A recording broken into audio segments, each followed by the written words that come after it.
Hi everybody, I'm Mcrosbie from Finch Chevrolet in London, Ontario, Canada, and you're watching Cars and Crosby. This is Snow White and the 7 Gears. I just bought her a month ago, almost to the day, and I wanted to do something cool with it that a tradition has started a long time ago, way before I bought Corvettes, where you take your Corvette and you drive it down to the National Corvette Museum. It just so happens that right now, the NCM Bash is going on, which is held usually on the last weekend in April. I thought, what better thing to do with a newly purchased Corvette than take it down to the Bash, and I'm going to document everything that you should do on your Corvette pilgrimage when you buy your Corvette starting right now.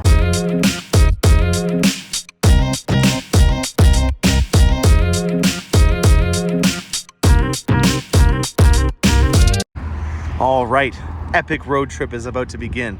Snow White in the 7 Gears. You might be just catching along for the first time and wondering why we called that. Well, we had a contest. This is obviously Arctic White, but guess what? It's also a 7-speed transmission. Hence why Dean is the winner of the contest of Snow White in the 7 Gears. I'm also celebrating my 10,000th follower, which I really couldn't have done without you guys. And to thank you, I've loaded the back up with Corvette swag. So if you guys are down at the National Corvette Museum, lucky you guys, you might get some Corvette swag from me. But I wanted to showcase for you guys a tradition that, in my opinion, is something everyone should do. When you buy a Corvette, you should go to the plant, do a plant tour, and then go to the National Corvette Museum and start to learn the culture. It doesn't matter if it's your first Corvette or, like me, my 3rd Corvette. This is without a doubt one of the funnest things that you can do, especially when it's nice weather out and you've got to find new roads like the Chevy slogan says. So I'm going to get in here now. I've got a 9-hour drive ahead of me. I'm going to try to get to Cincinnati tonight from London, and then I'll be ready to go bright and early, arriving there for Friday morning and seeing all the festivities. So I'm going to get in the Corvette now, and we're going to go on the open road. All right, stop number 1. A little peppered with bugs, not too bad. It's early in the year, so buggies aren't that big of a deal as of right now. I might need to find a place to clean it up before we get in there, because I can't have that bug on there when I get on the show. Well, what are we using for fuel? We are using Casey's. Never been into a Casey's before until today. $4 a gallon. Not sure if that's good or bad, but I do know that it contains ethanol. I try to find fuel that doesn't have ethanol if I can. And beggars can't be choosers when you're really low on fuel. So I am in Lima, Ohio, from London, Ontario. I think it's about 400 or 500 kilometers. So could have gone a little bit more. Averaged usually around 600 or 700 kilometers when I'm trying to go all the way out to a full tank, but I'm not trying to be a hero. And I just wanted to see how much I could get today. So we still got about 350 miles to go. Here we go. All right. Unlike last time, it is 6:30, not 5:30, because I remembered the time change.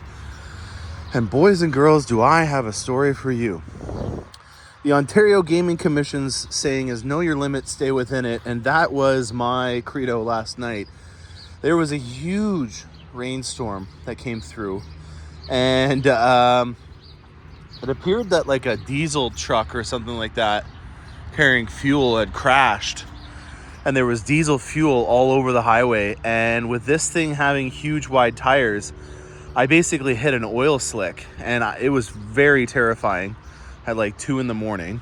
So I'm just actually inspecting it to see if there's anything that I can see from that. But all I could smell was diesel fuel inside the cabin. And diesel fuel is really oily. So like, I'm not surprised, or I'm kind of surprised that I don't actually see a bunch of oil. I guess these ACS splash guards did their trick. But it was terrifying at 2 in the morning. So I pulled over and got in here. So they're still pretty covered in oil and diesel. Like it was literally right over there. Anyways, that was my adventure. Find new roads, and I found one that was covered in oil. And, well, we're going to get on with the road, but be very, very careful at the beginning because there's some oily stuff on these tires. See you guys in Bowling Green. Okie dokie. Here we go, guys.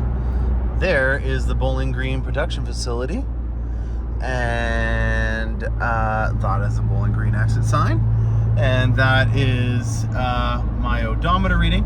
A very cool note, any Canadian Corvettes are gonna have a speedometer that goes way higher because it's meant for kilometers. But when you convert it over to miles, it means that you could technically have a speedometer that goes to 330 miles, which I highly doubt you could do. I'd love to see it, but I doubt that that's the case. In terms of fuel economy, I didn't start this all the way through. I think I started it in Toledo or something like that. So it's about 650, 680 kilometers or miles. Fuel economy, not bad. Was not trying to break any records in any way. But yeah, we're here. Oh boy, here we go. Gate A and B. I'm wondering which one we should go to. I figure it's probably better to go to Gate A. But it looks like there's more Corvettes in this place over here.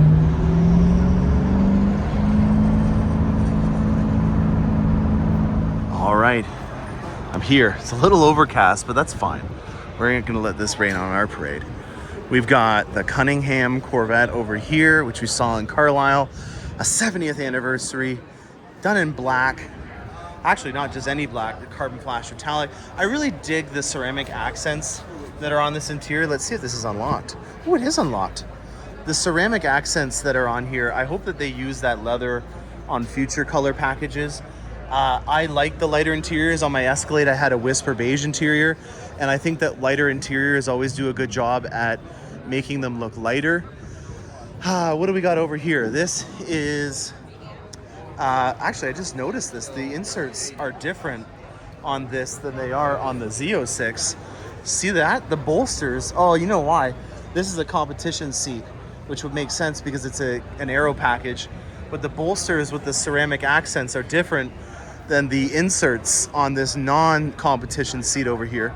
I never realized that. So there's two interiors that you can get for a 70th anniversary.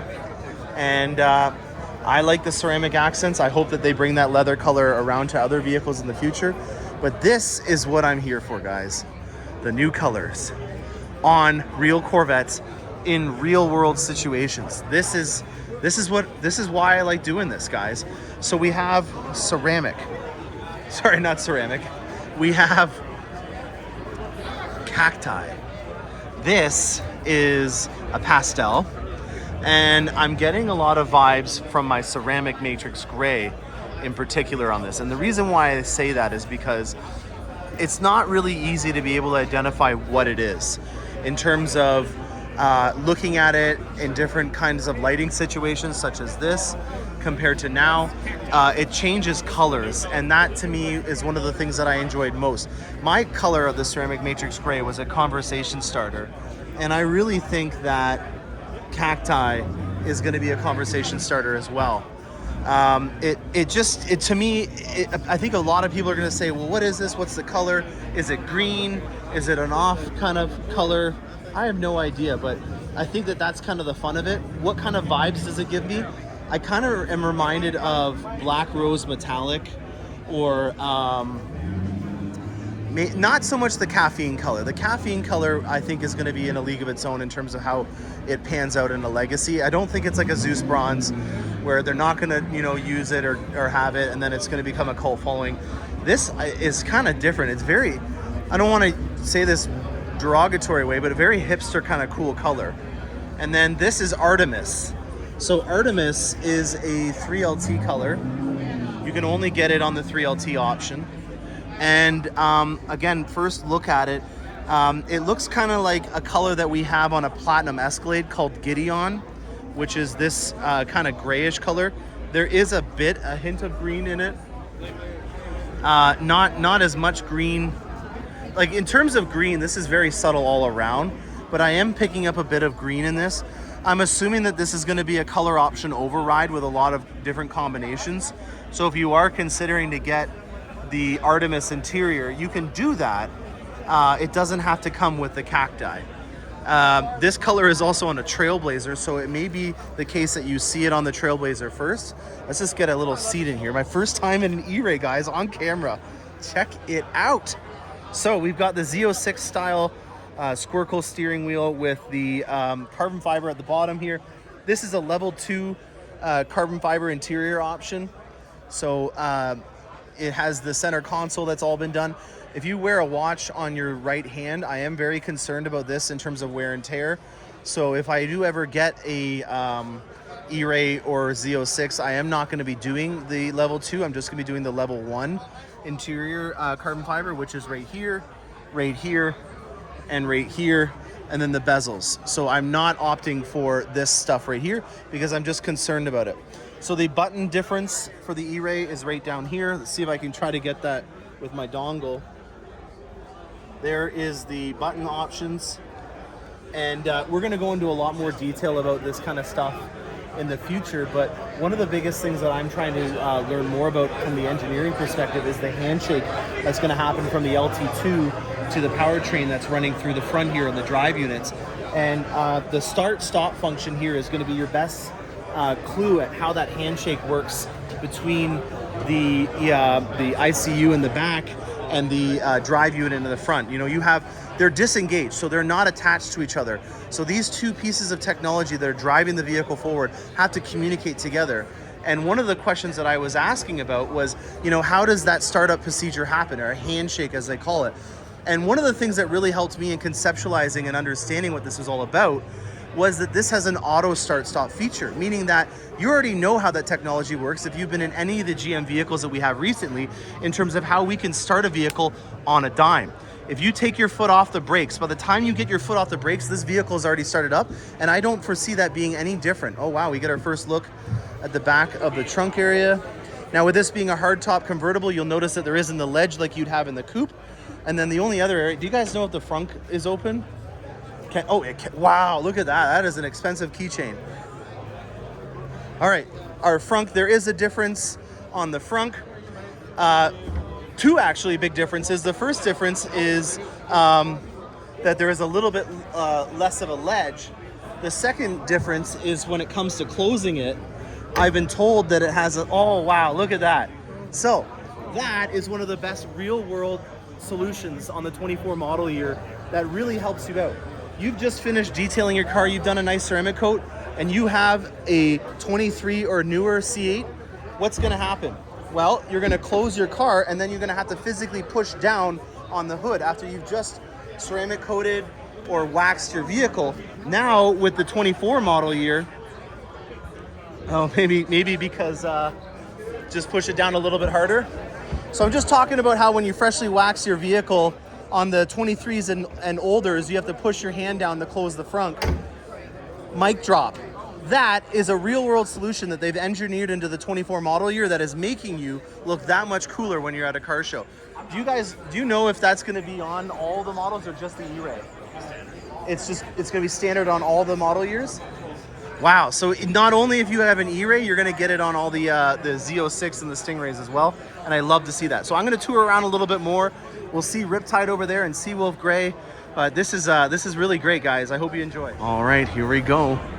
Going into the National Corvette Museum. Look at that. We've got Corvette Today here. Look at this, Steve Garrett, Mid-Engine Corvette Forum. This is awesome. All my friends are here. How are you? Lifetime member. I just became a lifetime member just now. Congratulations. That's fantastic. Sorry, I'm just holding up you guys here. Thank you very much for the feature in your 4-year anniversary episode. That was awesome. Hey, dude, you're killing it. Congratulations on 4 years. You're doing a great job. I'll see you in the presentation later. Wow. Look at this, guys. We are here. Every time you get a Corvette, regardless if it's during the bash or not, you gotta come here. This is the actual main strip. This is where all the delivery experiences are going. So this is a really great option for all the Americans that are able to get it. But if you're Canadian, you can actually still do a delivery experience. They'll come, they'll detail your vehicle, and then you can do the museum tour. So you don't actually just have to do an RHC delivery to be able to get that experience. This is all the Corvettes that are going in there. There's Shane Webb. He's in charge of this program in here. He helps me out with the BV4 option, which is where you get the custom nameplate, 26 characters in length.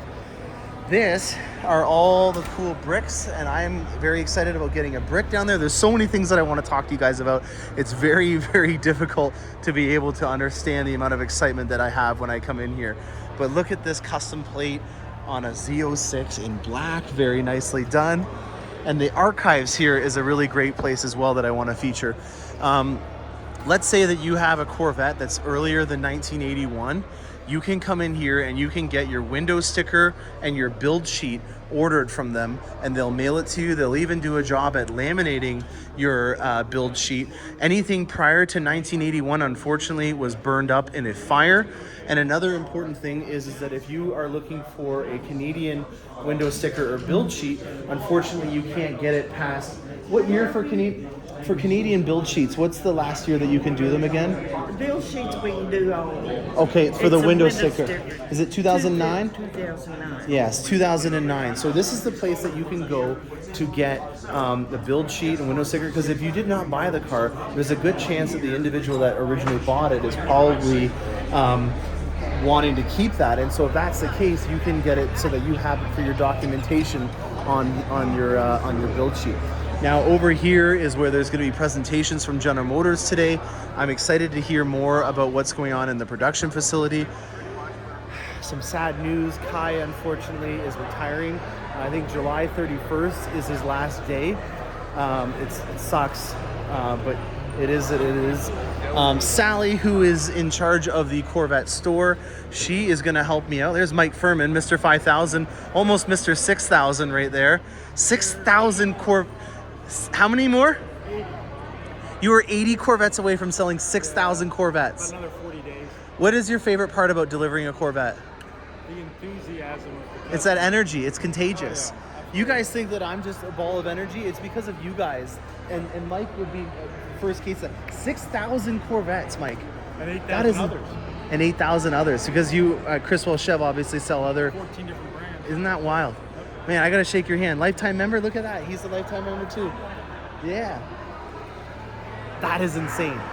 In terms of like car salesman, I just met my Tom Brady. That is so cool. All right, Sally, who is in charge of the Corvette store, is an amazing individual, and she helps me out in bringing up brochures. So let's see if Sally is in. And we're going to bring up some brochures back to Canada. I know that my local car club, Corvettes of Western Ontario, was interested in getting a bunch of brochures. There's so many different things that you can get here, from coffee to accessories, window stickers, fridge magnets. I am going to go home with a bunch of stuff. Absolutely. We'll find Sally, and then I'll just find out if we can get some more brochures brought up. All right, the only downside today is I just learned that there are no 23 brochures left, which sucks, so I'm gonna have to mail them back up. But there is so many different things. You wanted to get a Canadian tuxedo, you can do that here at the Corvette store. This little area here is very cool. This is where you sign when you're doing an R8C delivery. So your paperwork and everything is originally done at the dealership. You can come in here and do all the paperwork before you pick it up. And as you can see, you can even get your window sticker done on an aluminum plate. And the R8C is the code for when you're doing a museum delivery. And that is just one of the amazing accessories that you can get. That I don't know if that jacket's included in your R8C delivery, but it's definitely something that would really help out in painting that picture. The one thing that I know that is absolutely included on your delivery is the center plaque in the back wheel speaker cover. That is changed when it's an R8C delivery to the National Corvette Museum emblem. And yeah, you obviously get to deal with a specialist here. So you kind of get two deliveries. Everyone does an applaud. As you can see, there's one that's being started up right now to be going out down this hallway right here, where you go and finalize your Corvette experience. Now, I just became a lifetime member, so my name is going to go right down here on the bottom with all these amazing individuals over the year that have purchased a lifetime membership through, I'm just trying to see if I can find some people off the top of my head. Acre, that's cool. All right, I'm not going to name drop from on here, but there's a lot of amazing individuals that have been on that experience there. There's a lot of presentations that are going to be going on this week, but what this place is mainly used for is showcasing the history of Corvette. if you become a lifetime member, I'm pretty sure you're able to come in here for free after that. Is that not right? So I just got to show you this fancy pants badge that I got on my lapel here. I just need the name. Morgan Crosby. IE, sorry.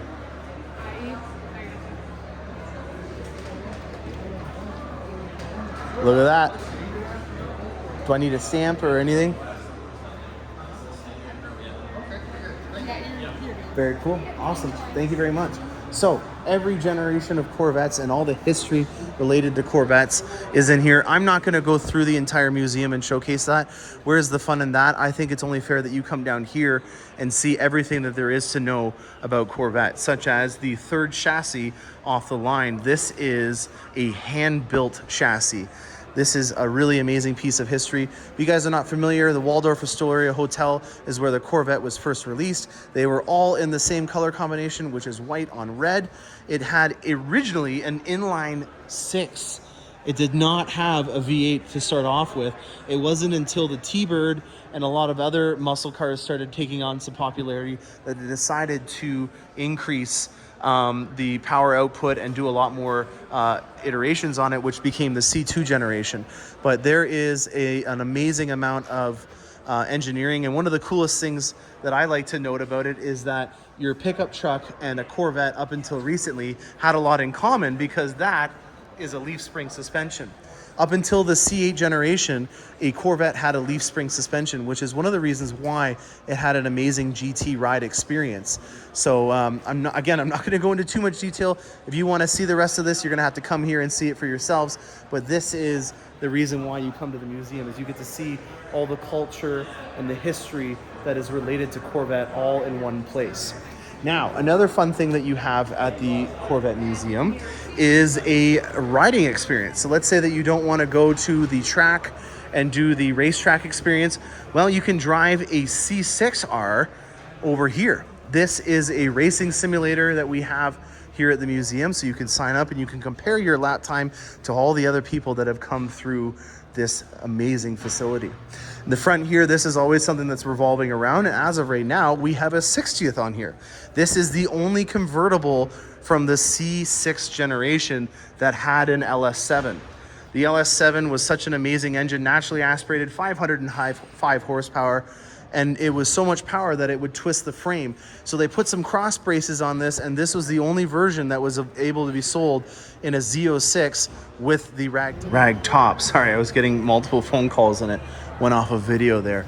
So that is a hot lap coming in hot at the National Corvette Museum. We're gonna be here all day, so there's tons of other things that we're gonna feature, but I just wanted to quickly go through and give you guys a quick hot lap of what there is to offer here at the National Corvette Museum during the bash.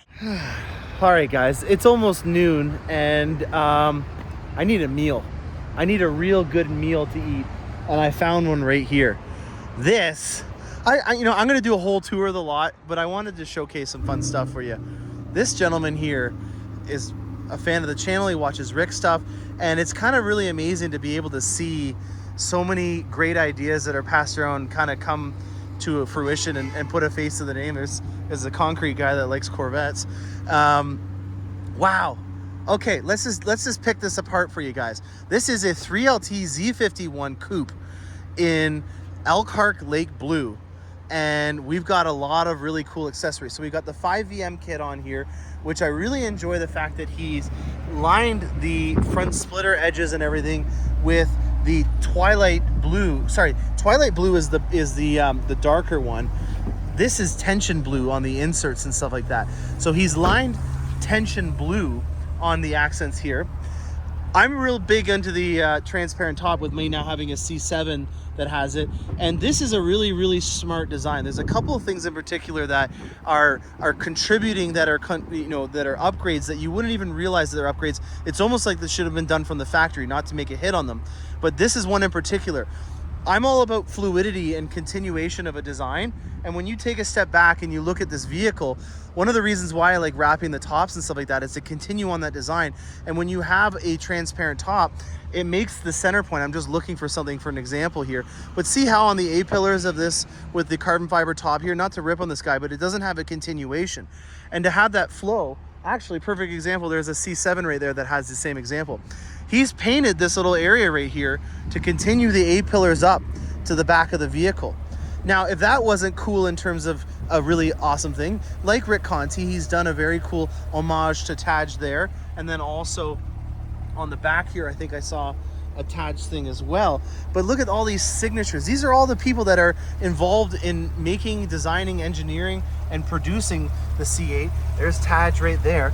But again, another really crazy option, detailed thing that I just love is he's put a clear matte coat finish on here so that the signatures do not get lost when he cleans the vehicle. And obviously with it being a coupe, this is an area that's exposed and you want to make sure that you can protect it. So a lot of thought has gone into this, and I really appreciate when you have a meal that when you look at it, you see a lot more stuff, including with these, what would you call these, by the way? This is the gentleman that owns the vehicle. They're from Paragon. These are from Paragon, but he's gone again to the length of painting it. And if that wasn't enough, this is something that I even am intimidated by. And if you are following along on my green Corvette project, we had a 3M wrap finish that we did on the calipers. This is the painted version. It's a lot more work to do, and you can really see a consistency throughout the entire theme, and it's not overdone. I know that if you look at this, it's a big blue Corvette, it's got lots of vibrant accents, but when you look at it in more finite detail, you can really appreciate the quality that went into it, and that's what I look for in a Corvette. Congratulations, dude. You have an amazing Corvette. Thanks, sir. Appreciate it. Wow, that was a doozy. I really enjoyed that. 2 years that project has been working on with him. Now, these are manufacturer builds, so we have a hypersonic gray E-Ray here. Nice blue E-Ray badge on the side there. This is a new rocker panel that I'm seeing for the first time. I'm gonna put down my bag. That's how you know. If I'm at a car show and I'm interested in something, I'm gonna throw my bag down on the ground and I'm gonna start unpacking this.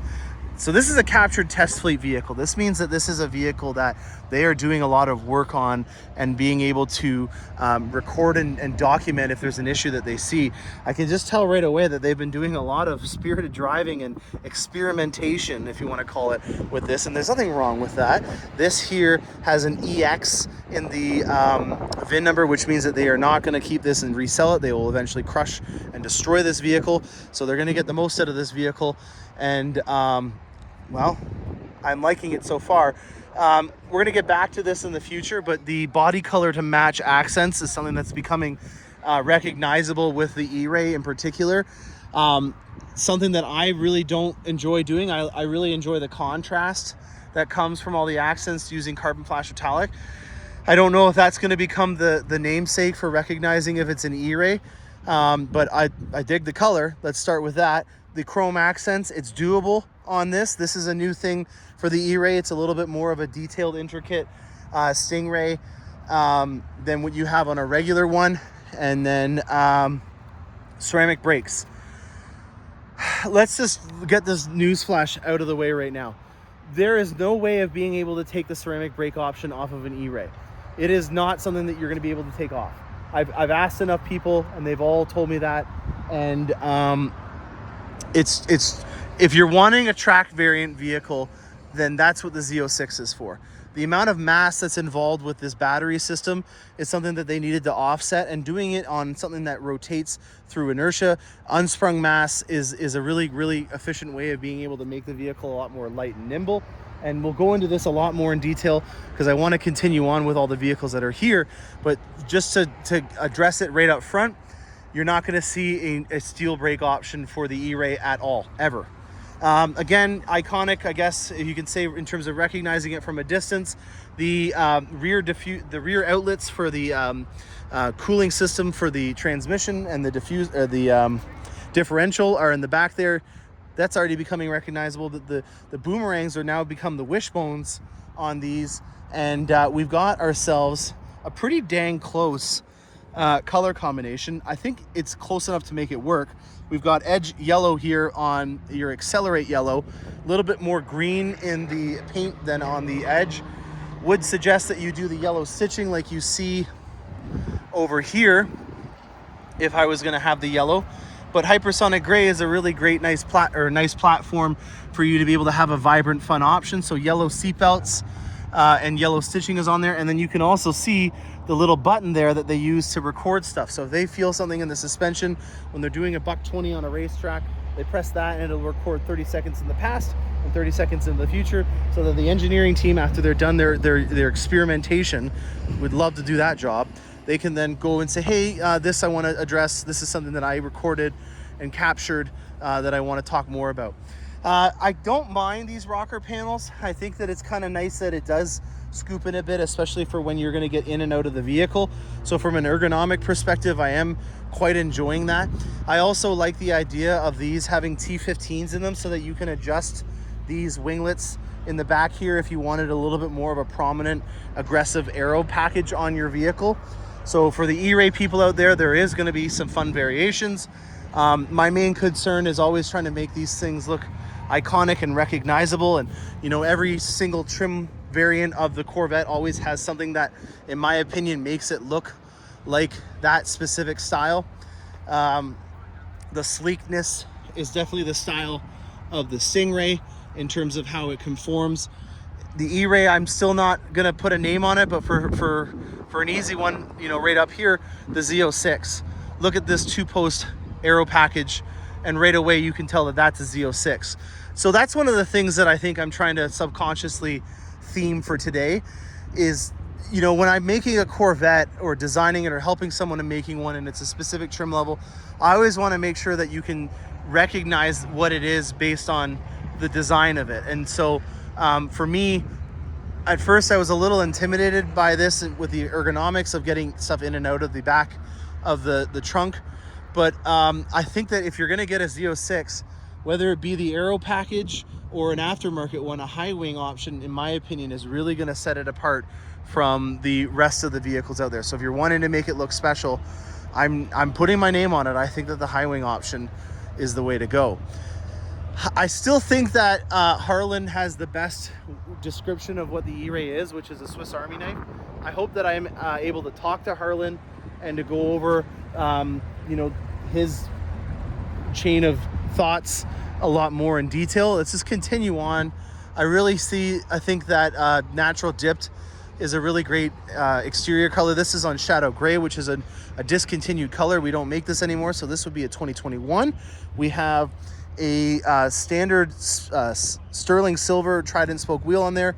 We've got some aftermarket machined wheels on this one here. I've never seen those ones before. But nice Arctic white with a nice sterling silver dual ND racing stripe.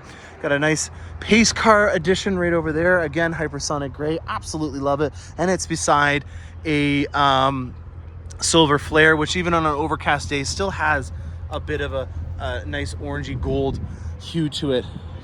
Nice pastel colored C3 over there as well, very nicely done. This is the yellow that I wish that they kept. And yes, it is a Zeo Sexy. That I love that color. There's the old color versus the new color right beside it. And then also another really great color, which is Lime Rock Green Metallic. It looks like it's a Premier Edition actually, with the woodland green or brownstone top on there as well. Digging this. This looks like a C7R kind of style. I really like that kind of layout. We got ourselves a black R8C delivery, hypersonic. Again, love it. Edge red is another great color to accent with this because of the taillights and all the other accents being done. We've got a Z07. No, this is a Z06 that has the aero package on it. I can tell right away because this is Pilot Sport 4S's instead of it having the Cup 2s. We skipped over a silver flare Z06 from the C8 generation. Let's just take a quick look at this Canuck, who's a good friend, and he did the same thing. He did a Z06 with the aero package. He did it in the carbon flash metallic, which you can see right there, and he's got really cool Indy stripe, not an Indy stripe, but he's done a nice red accent on it, and it goes well with the red interior, a non-dipped adrenaline red interior. He's got a nice ceramic tint on here, you can tell, and then he's got red accents with the level 2 carbon fiber package on it. Torch red, can't go wrong with that. Nice rare blue there. I think that's Carlisle blue. Yeah, I think that's a dead giveaway with the Carlisle badge on there. Carlisle blue, very nice. Ooh, these are cool hash marks. I don't mind these. think those are a custom or an aftermarket job because they don't normally come with a Stingray R package, but they've been added on. And his friend here looks like he's had the same idea. It looks like these guys came in tandem to the NCM today. Don't mind the accents. This is aftermarket. He's taken the louvers out and he's put a different package. I'll just show you for a quick reference on my C7, which is over here.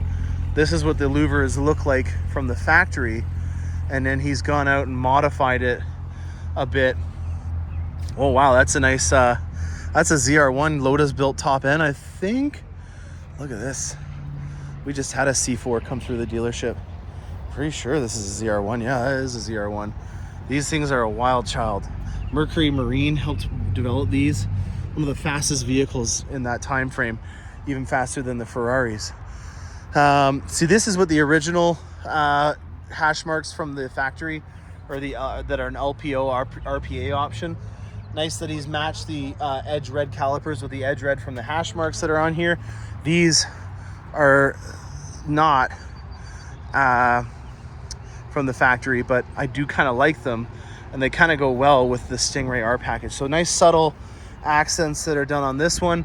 Over time, I would like to see maybe that pitted plastic splitter go into the recycling bin and a nice one done. I don't always like to force people with suggestions to spend more money, but if you've gone to all that length, I would have to say that he's probably working on it and he just hasn't done it yet. I am seeing a lot of yellow. It's Team Corvette. This is another Capture Test Fleet. We've got ourselves a carbon flash metallic carbon aero package on here, and thank you, he's done the yellow stitching, or she's done the yellow stitching with the yellow seat belts, as it should be done on a 3LT when you choose the yellow stitching option. Be nice to see if you can start changing the engine covers to have the same color as your exterior paint down the road. And I'd also like to see it being done on the keys. On a Cadillac V-Series, you can get the brake caliper color to be on the back of your key. I'd really like to see that be an option that you can get on your Corvette, especially because they're already doing it at General Motors, and it doesn't seem like it would be that hard for them to be able to get it done. So let's go over and see the new colors and talk all about Seawolf Gray and Riptide. All right, Seawolf is a little taken up right now. Riptide Blue. So we're replacing some blues. We got a lot of blues. We've had 2 blues for a while on the Corvette, and Elkhart Lake Blue is nearing the end of its life. So Admiral Blue was deleted, and Elkhart Lake Blue replaced it.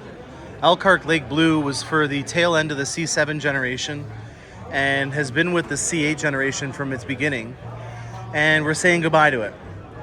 So comparisons, if you guys remember the C6 ZR1, I think it was called Devil Blue.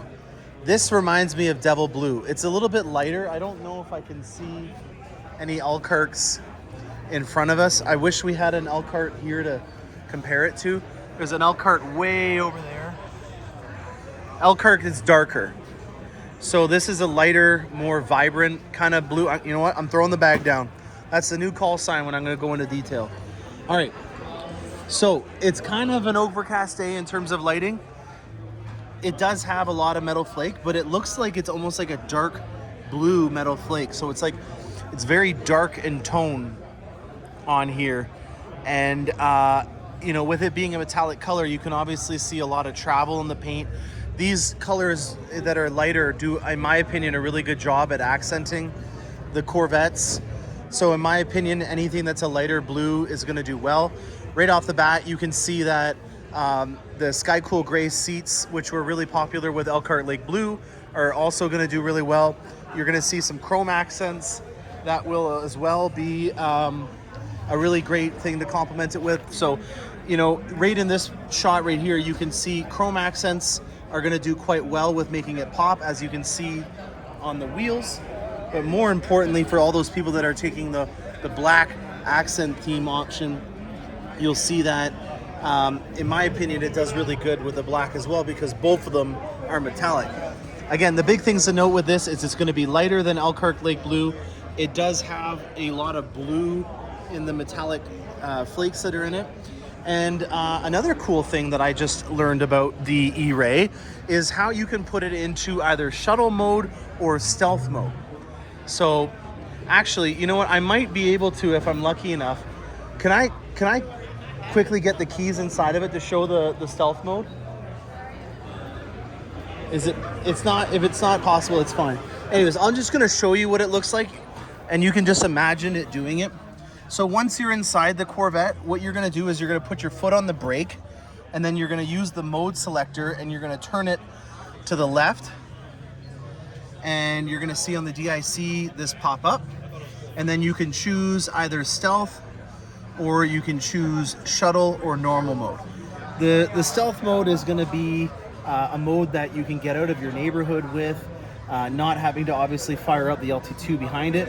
It will be really fun to be able to be in a stealth mode and then to do a cold start with the block at your area of choice. So if you really wanted to startle someone on a drive-through or at a red light, to think that you could get your cold start done out on the open road instead of in your garage where you're alone. From a car guy's perspective, that's a really cool thing to think of, that you could have a cold start done other than where you took off from the vehicle.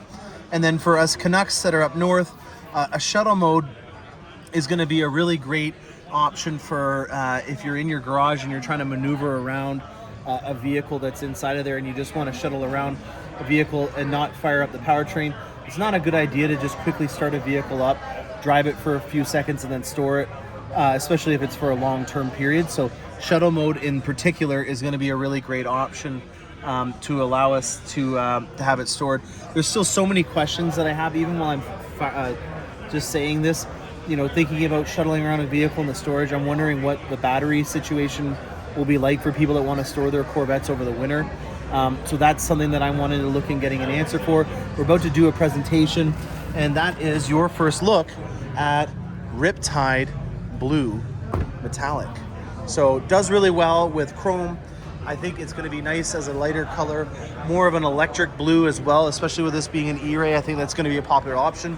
Blue has always been a popular option. We're saying goodbye to Elkhart Lake Blue, and there is a stealth mode and also a shuttle mode available on the E-Ray.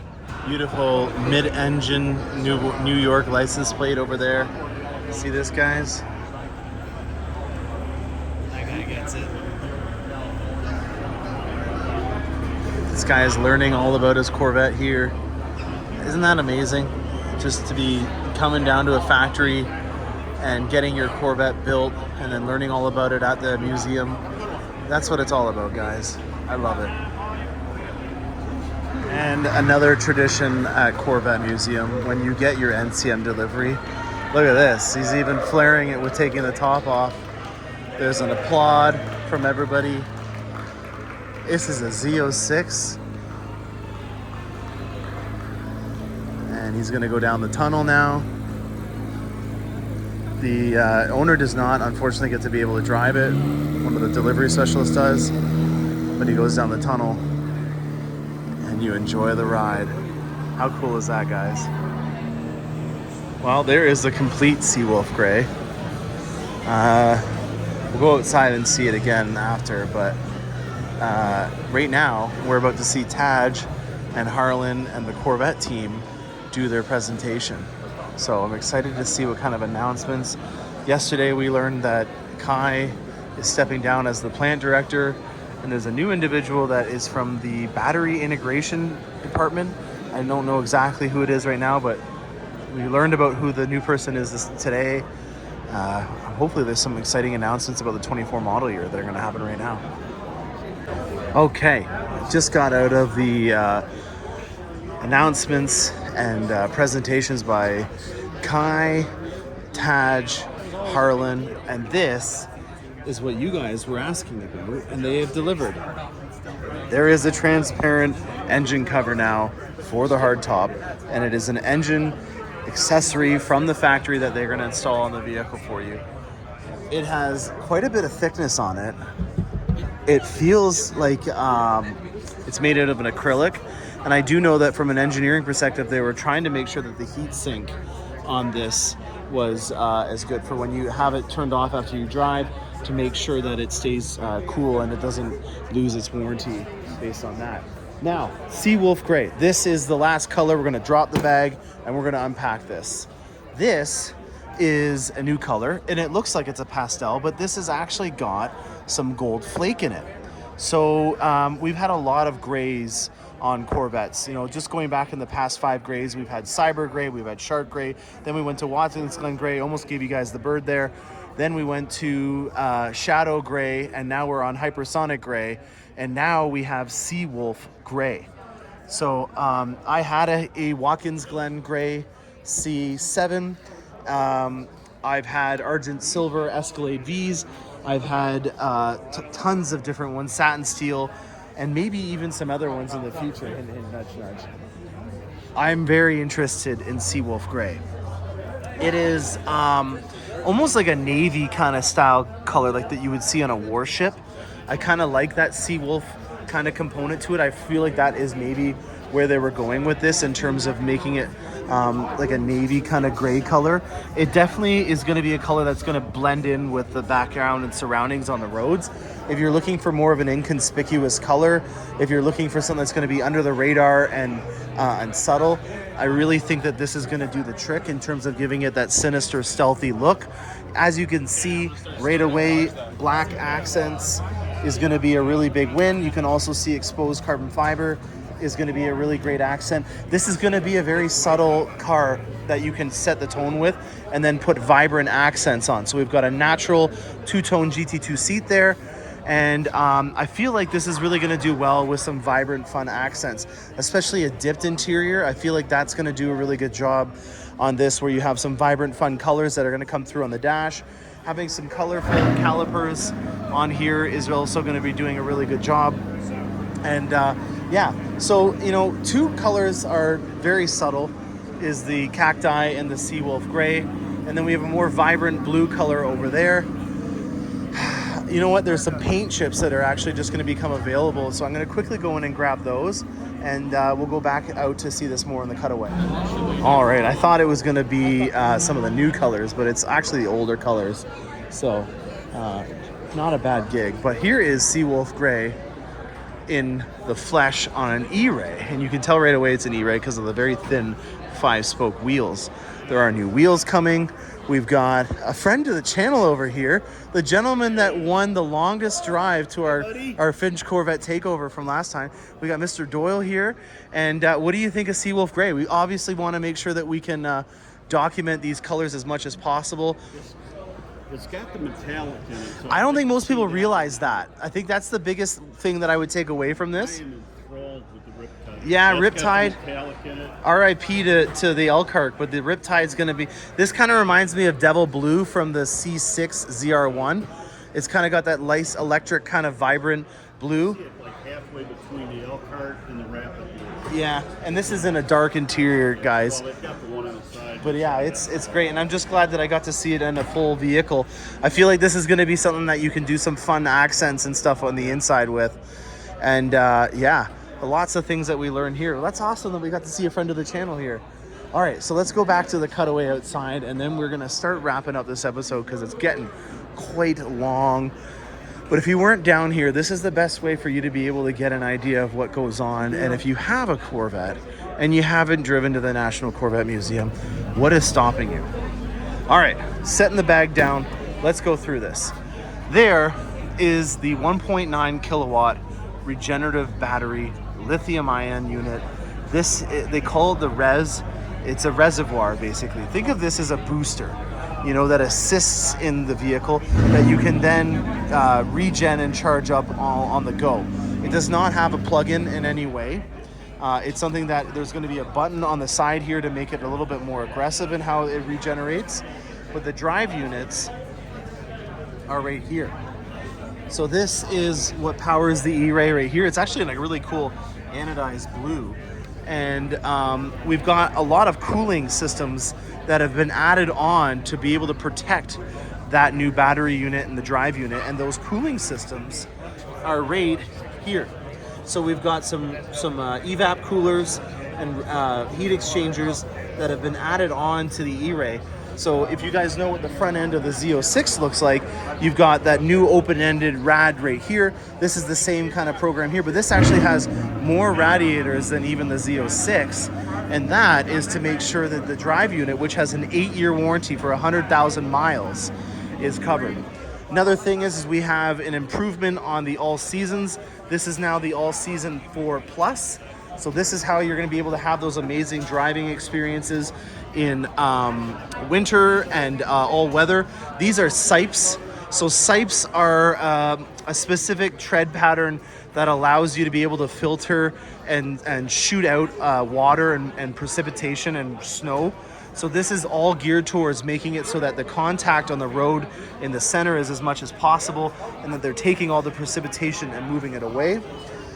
Magnetic ride control is standard on these vehicles, so obviously with it being an all-wheel drive vehicle, we want to make sure that there's a really great symbiotic connection, because these are decoupled. So they're not physically, there's no drive line. Even though this is a tunnel, there's no drive line connecting the actual drive unit in the front and the LT2 in the back. And it's all through software and technology that this is done. So these cutaways are just absolutely remarkable, and really being able to showcase and show you guys what kind of engineering goes into this vehicle and how amazing it really is for the value of what you get. Another side note, thanks to Rick Conti, he did note that there is a retrofit for the people that were not able to get an engine cover for their vehicle through the engine appearance package. You won't be able to get the light for it, but you'll be able to at least get these, which is a great addition. And yeah, I think that's all she wrote. I think we'll do one more little hot lap of the National Corvette Museum, but then I've got to get back because it's month end and I have 8 more deliveries to go out for Saturday and Monday. I hope you guys enjoyed this. The whole premise behind, the Corvette is obviously to have a car to have fun. It's a tool to have fun, but there's a culture that comes with it. And as you can see, there is ambassadors for the Corvette culture that are surrounding me here and making it so that when you own a Corvette, it's one of the most amazing lifestyle additions that you can have. That, in my opinion, is one of the most amazing things about having a Corvette. It's that tool to have fun, but also the experience and the culture that comes with it. And right from the beginning, when you order your Corvette and you're getting a round of applause in the Corvette Museum, that's really an amazing experience. But if you didn't get your Corvette and you maybe even bought it used, you can still come down here and be immersed in the entire Corvette culture. So I hope you enjoyed this adventure. I'm Mcrosbie. Stay tuned for more awesome content, and happy motoring.